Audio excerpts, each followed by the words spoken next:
संसद का शीतकालीन सत्र चल रहा है, जहां पिछले दिनों कांग्रेस की ओर से अचानक हो रही मौतों का मुद्दा उठाया गया, तो वहीं बीते दिन राज्यसभा में ग्लोबल वार्मिंग का मुद्दा गूंजा।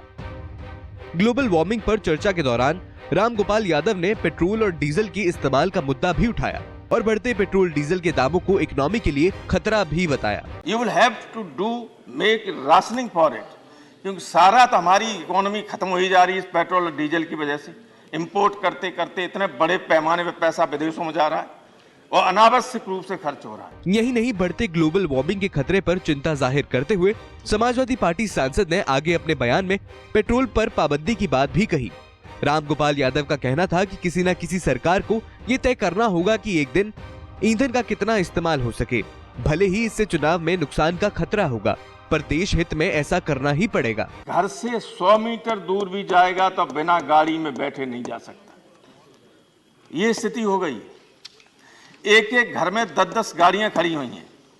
किसी न किसी दिन किसी न किसी गवर्नमेंट को ये पाबंदी लगानी पड़ेगी कि इससे ज्यादा पेट्रोल एक दिन के लिए नहीं मिल सकती। आप धन्यवाद। अगर ये 100 गाड़ियां रखिए अपने पास, लग्जरी में खर्च हो रहा है।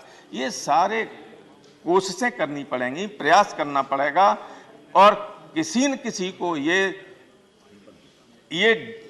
जानते हुए भी कि चुनाव में इसका नुकसान हो सकता है, लेकिन देश हित में इस तरह के कदम उठाने ही पड़ेंगे अगर हमें सरवाइव करना है तो। पेट्रोल के अलावा सदन पर बोलते हुए रामगोपाल यादव ने जंगल काटने पर भी रोक लगाने की मांग की। उन्होंने लगातार बढ़ते CO2 यानी कार्बन डाइऑक्साइड का खतरा भी गिनवाया और साथ ही ग्लोबल वार्मिंग के खतरों से निपटने के लिए सरकार को सुझाव भी दिए। हमारे तो प्रश्न यह है, ये जो सारी दिक्कतें पैदा होने वाली हैं उनको रोकना तो हमें ही होगा। माननीय मंत्री जी, एक तो आप ये कीजिए कि जो जंगल कट रहे हैं उन पर सख्ती से रोक लगाने की कोशिश कीजिए, सख्ती से। ये नहीं होना चाहिए। ठीक है, प्लांटेशन कीजिए, डिफॉरेस्टेशन को रोकिएगा किसी तरीके से, और ये संभव तो नहीं है, वरना अब हर आदमी की जिम्मेदारी तो बनती है।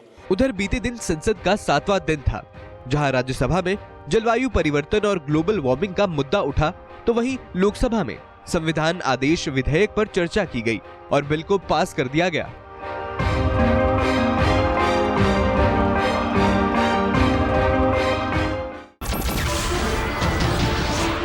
नमस्कार, मैं हूं मानक गुप्ता। अगर आपको हमारा ये वीडियो पसंद आया हो तो इसे लाइक और शेयर जरूर करें, और हां, हमें सब्सक्राइब और फॉलो करना ना भूलें ताकि आप देश और दुनिया की कोई खबर मिस ना करें। तो जुड़े रहिए हमारे साथ और देखते रहिए न्यूज़ 24।